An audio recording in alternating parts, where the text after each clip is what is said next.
Okay, thank you so much for coming. I really appreciate the fact that everybody's here. I understand there are other things you could be doing today, so I will try not to disappoint you. For those of you who don't know me, my name is Michael Buse, aka Tug. That's what people usually call me, is Tug like tugboat. And what I'm going to be talking with you about today is what happened on the water during the American Revolution. And this is a topic that is rarely covered. And I'm going to, well, when I talk to you, I'm going to try to make it clear, though, why it's not covered. There's a reason. Typically what happens is people will just simply say, oh, well, the British Navy was so big and so powerful that the Americans didn't do anything on the water during the American Revolution. And that's not true. That's not true, but usually that's the story you get. Okay, so the reason that people often don't talk about what happened during the American Revolution on the water is because of what I'm going to talk to you about first. The Penobscot Expedition. The Penobscot Expedition was the largest undertaking of the Continental Navy. So, yes, in 1775, Congress authorized a Continental Navy. There was a Continental Army and there was a Continental Navy. What they did was they basically got as many merchant ships as they could, stripped them, armed them with whatever they could find, and they did the best job they could.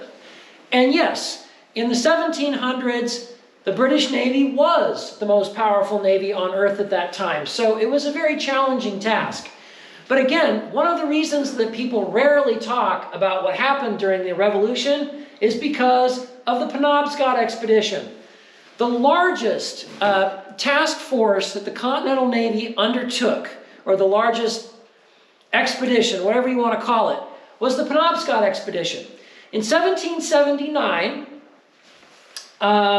the Commonwealth of Massachusetts equipped a whole bunch of ships. I think there were like 19 warships and 25 support ships. So it was a huge force. There were Continental Marines involved. There were, Army troops, militia troops. The land-based artillery was actually led by Lieutenant Colonel Paul Revere. Yes, that Paul Revere, the one who did the Midnight Ride and all that kind of stuff, right? The land forces were commanded by a man named Lovell, and the Navy task force was commanded by a man named Dudley Saltonstall. He was the Commodore. So the reason that we don't talk about what happened on the water is because the Penobscot Expedition was the most embarrassing disaster that happened with the American Navy until Pearl Harbor in 1941. Basically what happened was they went up to Castine in what is now Maine. And the goal was to try to capture a British fort at Castine. One of the biggest challenges of a military commander is to try to balance recklessness with being too cautious. If you're reckless, you may send all of your troops into a slaughter, and that's not going to do you any good. But if you're overly cautious, then that's not going to do you any good either. Unfortunately, Commodore Saltonstall was very overly cautious. What happened was an American agent had actually visited the British fort at Castine. He realized there weren't many troops there. He said, if you land all your soldiers and sailors and you storm that place, you can have it in half an hour and be done with it. Well, Saltonstall didn't believe him. So they basically set up a siege that lasted for a long time. And it cost them time they didn't have, because a much smaller but much better trained British force came up the bay. Saltonstall panicked, they cut their cables, and they went up Penobscot Bay. Penobscot Bay is very similar to Penn Cove. It's looks kind of like this, and it's closed at the top. So the American ships sailed up the bay. The British, who were trained in sailing maneuvers, basically isolated each ship and picked it off one by one, until finally all the remaining ships were either burned or scuttled, and the Americans just kind of slunk home through the woods. And yeah, it was just a disaster from start to finish. Saltonstall was court-martialed and was cast out of the Navy. Paul Revere was also court-martialed, which is why nobody talks about what he did after the Midnight Ride. He was court-martialed, and later he was acquitted of any wrongdoing. But yeah, Penobscot expedition was a disaster. So that's one of the reasons that people don't usually talk about what happened on the water during the American Revolution. But it was a big deal.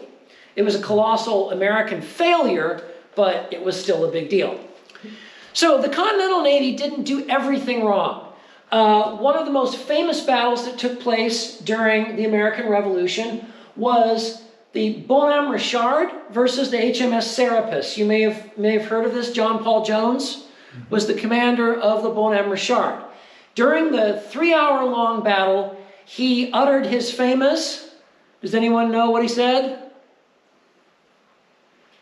Give me liberty or give me death. Sung the tip of my tongue. That's close. That was Patrick Henry.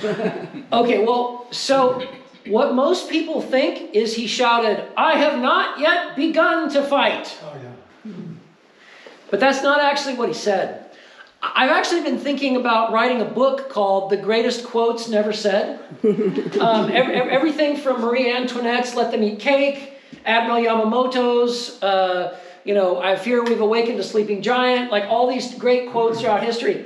Even, believe it or not, "Beam me up, Scotty" from Star Trek. Kirk never actually says those words in that order. There's one episode where he says, "Scotty, beam me up." But he doesn't say, "Beam me up, Scotty." Anyway, what John Paul Jones actually said was, "I'll sink, but I'll be damned if I'll strike." Meaning the ship would sink, but he wouldn't surrender. That's what he actually said, but then it was subsequently changed to something else. John Paul Jones typically gets all the credit for that, but the real hero, Jones refused to surrender, he rallied his men and all that kind of stuff, but the real hero of that engagement was a Scottish sailor named William Hamilton. Hamilton grabbed a barrel full of grenades. Yes, they did use hand grenades during the American Revolution. In fact, hand grenades are the oldest pyrotechnic weapon used on board ships. They actually go back to ancient times. Greeks and Romans used them. Although hand grenades back then were more like what we think of like Molotov cocktails. They were these pitch pots that would burn. But anyway, in the American Revolution, they were little round bombs, which is where we get the stereotypical image of a little round bomb. Okay, they were about 3 inches in diameter, had a little wooden plug in them with a fuse. Anyway, Hamilton took a barrel full of grenades out onto the end of the yardarm of the Bonhomme Richard. The two ships by this time had grappled together, and he threw the grenades with such accuracy that the British sailors were driven below deck. He even threw one of the grenades down a hatch, which ignited gunpowder and caused a chain reaction through the Serapis. That was what ended the battle in the favor of the Americans. So anyway, most famous engagement, naval engagement of the Revolution that the Americans did, psychologically, a huge deal. It's a really big deal because the British had the most powerful navy, the Americans beat them. Strategically, the British lost a warship, they had a lot more. So I'll talk about the most strategically important thing that happened on the water in a minute. Okay, so that's the Bonhomme Richard and the Serapis. Before I forget, I do want to mention, if you go and you do a Google search for the most important naval battle of the American Revolution, what will come up is the Battle of the Virginia Capes. I'm not going to talk much about it because my talk, I think, I'm going to focus on the Americans during the Revolution. And the Battle of the Virginia Capes was between the French and the British. The Americans weren't really involved in that. But briefly, what happened was there was a fleet of British ships that were going to Cornwallis's aid at Yorktown in 1781. They were met by a fleet of French ships that were coming up from the Caribbean. Big battle ensued. The British withdrew. and that's how the French ended up controlling the Chesapeake for the Yorktown campaign, which is why they were able to successfully lay siege to Cornwallis's troops and all that stuff. So, okay, important battle, but like I said, I'm focusing on what the Americans did. Okay, so one thing that Americans did during the Revolution that actually had really long-range consequences for the future, not so much for turning the tide of the war, but something that's actually really, really interesting. The first combat submarine. The very first combat submarine in the history of the world was invented during the American Revolution by a man named David Bushnell. And actually, again, Bushnell receives all the credit, but the guy who worked with him, his name was Isaac Doolittle. Doolittle probably did a lot of the more practical stuff. Bushnell had like the big overarching ideas, and Doolittle basically kind of figured out, okay, how do we actually practically do this? And the submarine was called the Turtle. It was called the Turtle. Why? Because the two sides of it looked like two turtle shells put together. That's how it was described. Often if you see it, it basically looks like a big barrel, like really round, with like a point on the bottom, but no, it actually looked like that. It was narrower than it was long. And it was piloted by American Army Sergeant Ezra Lee, and what they tried to do was attach a time-delayed bomb to the HMS Eagle, which was the British flagship in New York Harbor. Unfortunately, they were not able to ever attach the bomb. It just didn't quite work right. They also had problems with tides and all kinds of other things. So the Turtle never actually successfully sank an enemy warship. The first submarine to successfully sink an enemy warship was the CSS Huntley in 1864 during the Civil War. But still, the Turtle deserves her place in history as the world's first combat submarine. But there's something else that's really important about the Turtle too that people often overlook, and that is that Bushnell and Doolittle invented the screw propeller. They basically had to invent the screw propeller in order to power the Turtle. The Turtle had a hand crank that would power the propeller, but nobody had ever designed a screw propeller before. They took inspiration from a windmill, and that's what they did. So that's the first example in history of a screw propeller, and that's pretty important. I mean, submarine warfare, that's the beginning of it, but also out in the bay there, every boat pretty much is equipped with a screw propeller. Pretty big deal, right? Okay. Well, if you're talking about what the Americans did on salt water that was the most important in terms of helping to win the war, it wasn't really the Continental Navy, it was actually privateers. Privately designed and built warships that would go out, they would seize British ships. And the reason that those ships were really important is because, well, a couple of things. One, they diverted the British from doing other things, so the British would have to send warships to chase the American privateers.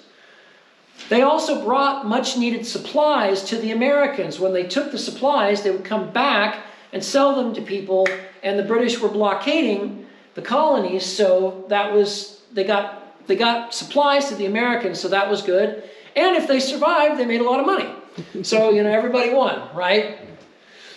American privateers were actually so swift and effective that the British, when they captured them, actually made drawings of them. And that's how we know what some of them looked like, because the Admiralty plans for these American privateers survive in England. So it's really interesting. They have some models in the Smithsonian of one called the Rhodes, one called the Rattlesnake. They have a couple of different privateers. So that was really interesting. And really quickly, the last thing I want to tell you about the privateers, one of my favorite tricks that they used is fake cannons.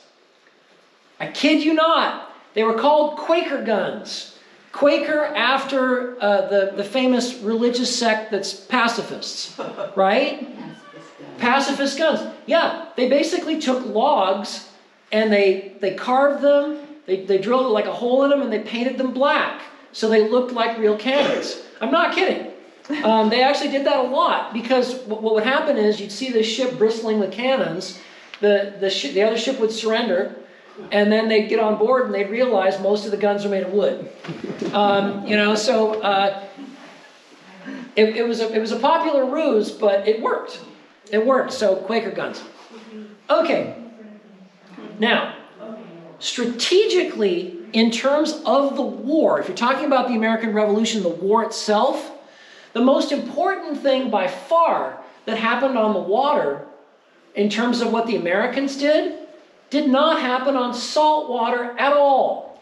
It was the Battle of Valcour Island in Lake Champlain.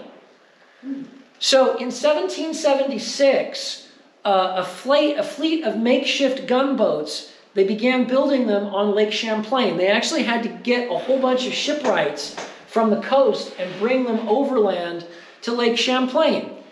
Everything was supervised by General Benedict Arnold. Yes, that Benedict Arnold, the same one who later turned traitor. But in 1776 and 1777, he was America's most heroic fighter in the American Revolution. He supervised the construction of this fleet of hastily built gunboats. Arnold actually was a sailor of experience. So what he did was he chose Valcour Island because behind Valcour Island in Lake Champlain, he could hide his ships. Valcour Island is a long, narrow lake that goes into Canada, between Vermont and upstate New York, and it was the perfect route for the British to invade from Canada. So what happened was a British fleet sailed past Valcour Island, and the Americans tried to attack them. There was a huge battle that ensued, and one of the things that drives me absolutely berserk about Valcour is that if you look on the Wikipedia page, it'll say British victory. Valcour Island was not a British victory at all. In the immediate sense, yes, the British won the immediate battle. So the British had larger ships, more heavy cannons, all that kind of stuff. They were able to break up the American line. They fought a running battle with the Americans down Lake Champlain until the Americans, what was left of the American fleet, they sought protection of the guns of Fort Ticonderoga, which at that time was under American control. So in the Wikipedia page, it says British victory. Not at all. The whole point of Valcour was to delay the British, and that's exactly what happened. Originally, the British were planning to invade from Canada in 1776. But by the time all this was over, it was late October. There was already rain and sleet. So the British commander decided to withdraw back to winter quarters in Canada. The invasion from Canada did not happen until the next year in 1777. By then, Americans had set up defensive works at what is now known as the battlefields of Saratoga. In 1777, British General John Burgoyne and his entire army were defeated by the Americans in October of 1777 at Saratoga. That defeat is what caused the French to come in on the side of the Americans. So Valcour was not a British victory at all.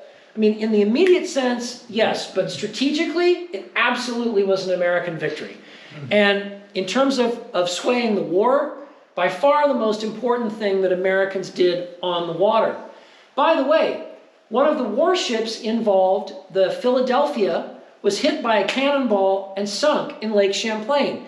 In the 1930s, a guy who did salvaging, he found the Philadelphia, raised it, preserved it, and would display it on the back of a trailer. The Philadelphia is now at the Museum of American History in Washington, D.C. at the Smithsonian. And if you ever get a chance to see it, it is the oldest surviving American warship, period. I would really highly recommend seeing it if you're ever back in D.C. So, one of my favorite quotes from the American Revolution is by there was a German, Hessian, named Johann Abel. He served with Cornwallis in 1780s. And he said, what other people in the world would put up with what these soldiers do, meaning the American soldiers? Even our best disciplined German soldiers would desert in droves rather than face these conditions. He said, I now see what enthusiasm, what these ragged fellows call liberty can do. Out of this rabble rises a people who defy kings. So, and a lot of other stuff happened on the water during the Revolution too, but that's basically what I've got for you. That's the big stuff. So, thank you so much for listening.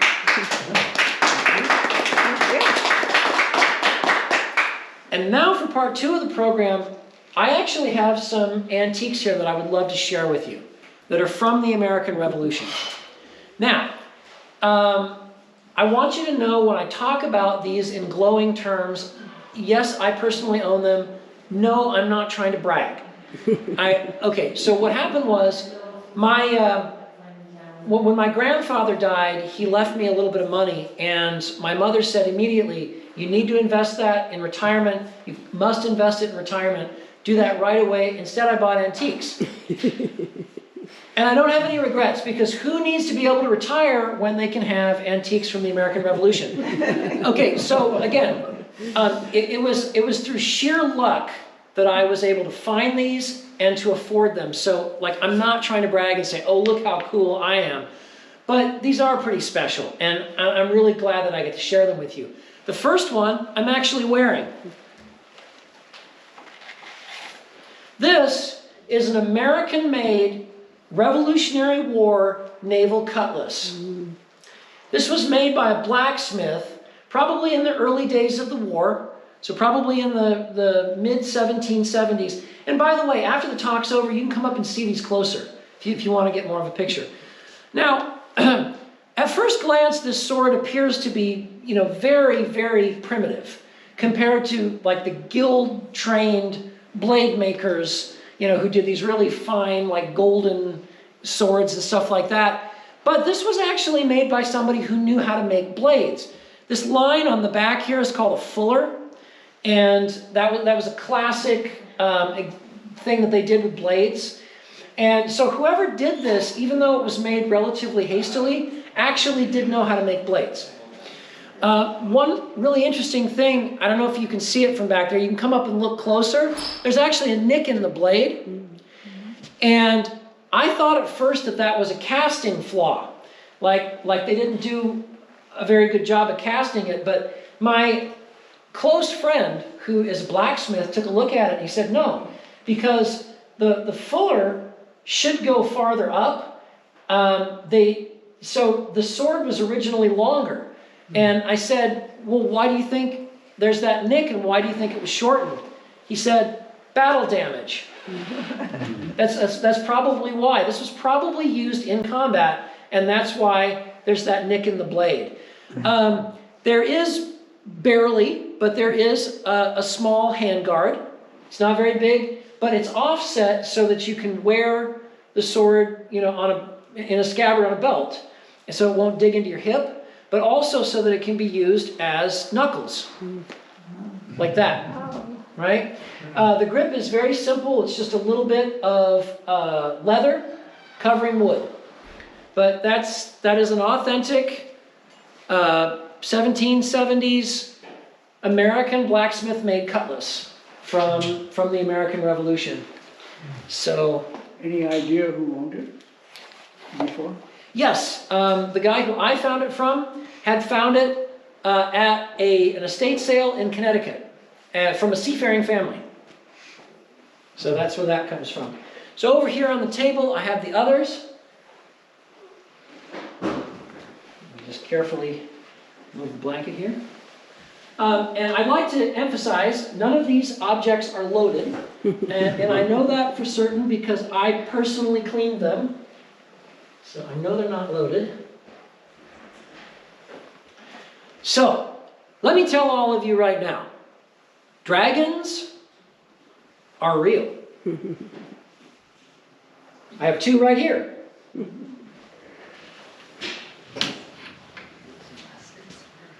These are both blunderbuss pistols. Blunderbuss pistols.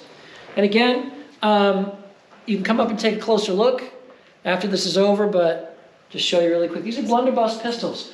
Okay, so what's a blunderbuss? We'll start there. Does anybody know? Yeah. Kind of spews maybe pellets in some cases, rod, not just a narrow single shot. Right. Yeah, it's basically a shotgun. Basically a shotgun. And that's what these both are. Now, when these things were first developed in like the 1500s, oftentimes they would carve the stocks so that they looked like dragons. And the name stuck. So blunderbuss pistols are often referred to as dragons. Now, you may have heard of an old term for cavalry, dragoon. Well, that's because they were often armed with these. And so that's why they were called dragoons. So both of these pistols actually have a very unique history, and if only these muzzles could talk. I would love to know the full backstory behind these pistols. But this one is French. It was actually made in France circa 1775. And the reason you can tell that is because it has a very flared butt or pommel.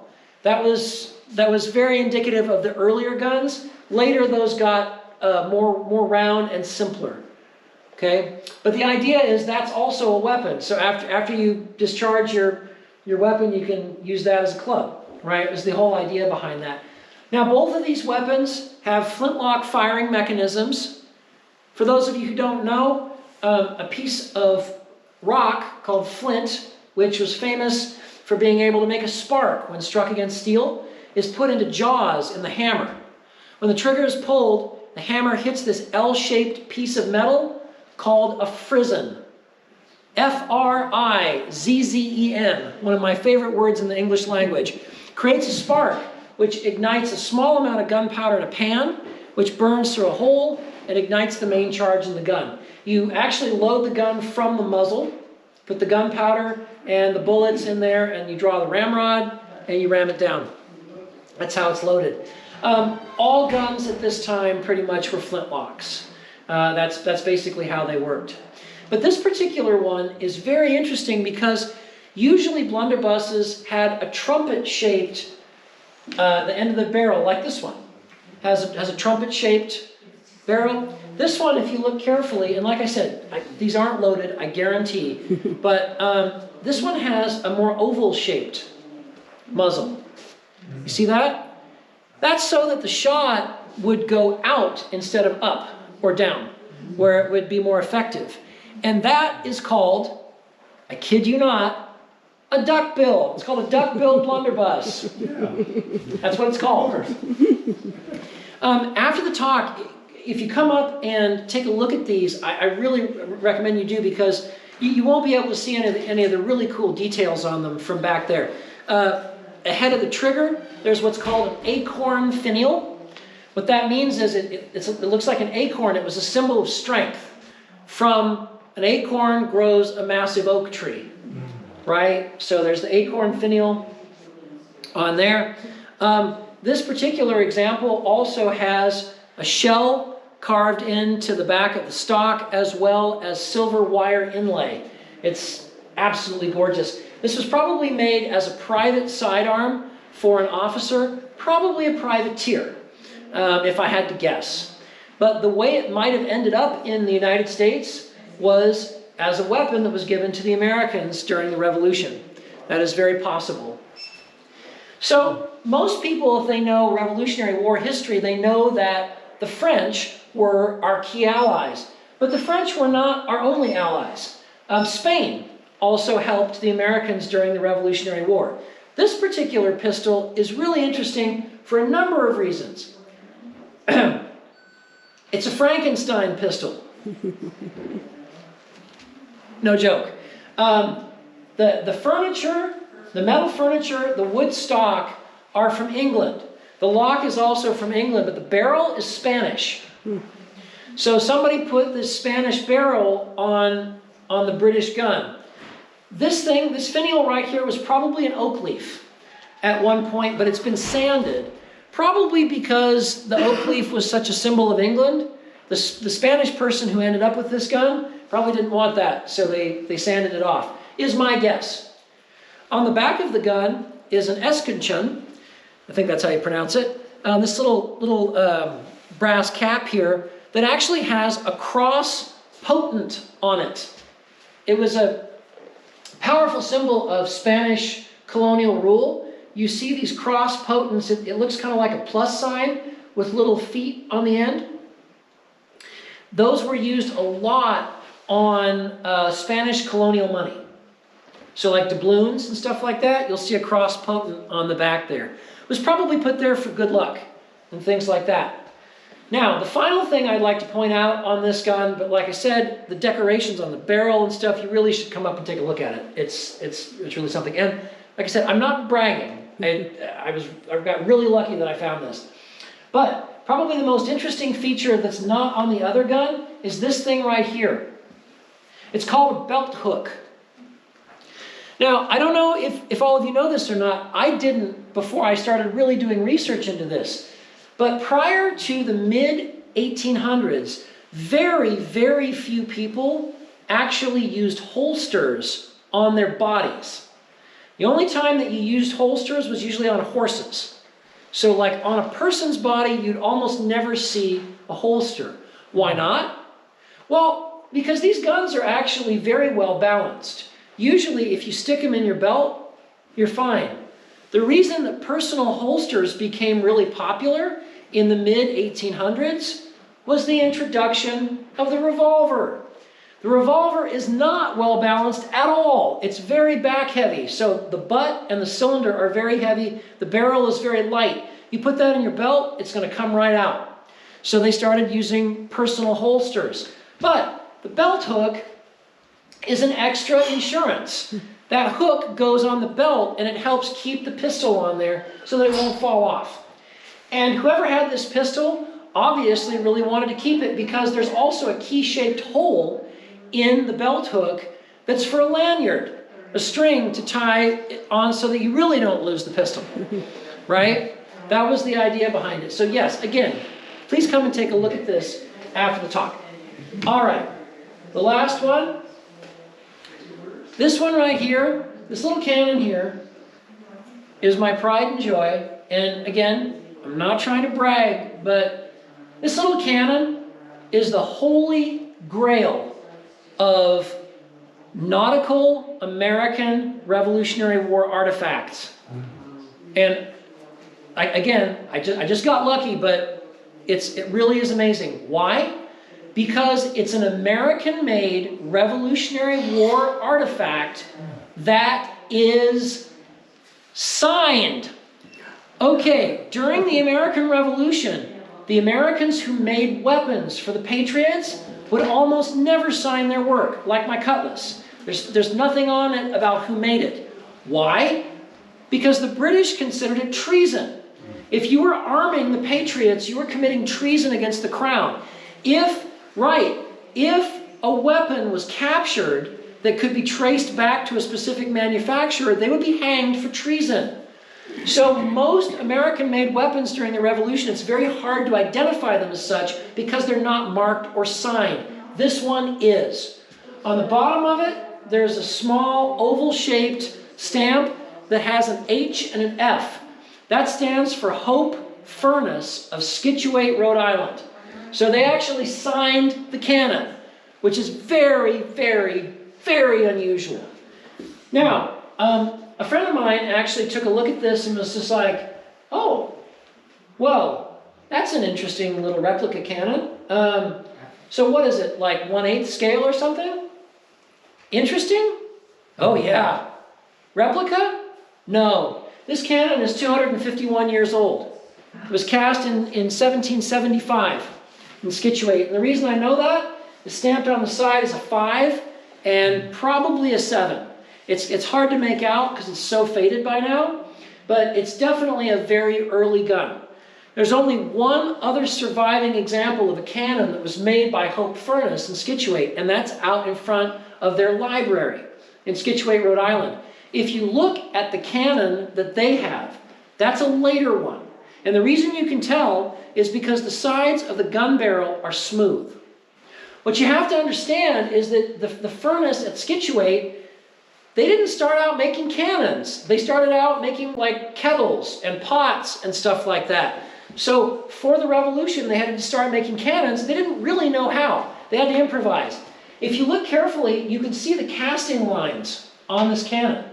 So for like a guild-trained cannon maker in Europe, you'd never see that because they'd file it and they'd make it like perfectly round so you couldn't see that. But in the case of this cannon, you can. You can see the casting lines on both sides of it, indicating that it's one of their earlier cannons before they really got the hang of it. And no, this is not an 8th scale gun barrel. This is a full-scale, battle-ready cannon barrel. Cannons came in all sizes, from these huge 64-pound guns that would fire like 64-pound cannonballs, all the way down to guns this size or even smaller.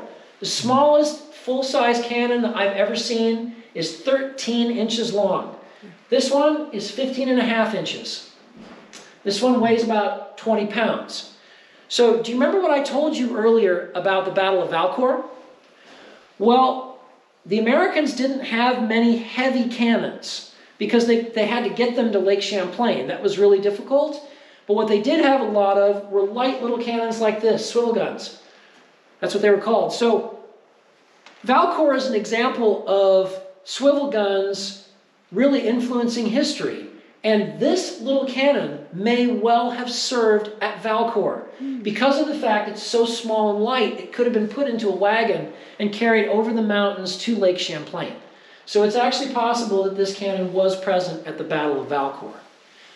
Ordinarily, on a little cannon like this, what you would see is a thing called a tail, or actually a tiller. It came off the back of a cannon, by the way, is called a cascabel, another word in English that I love.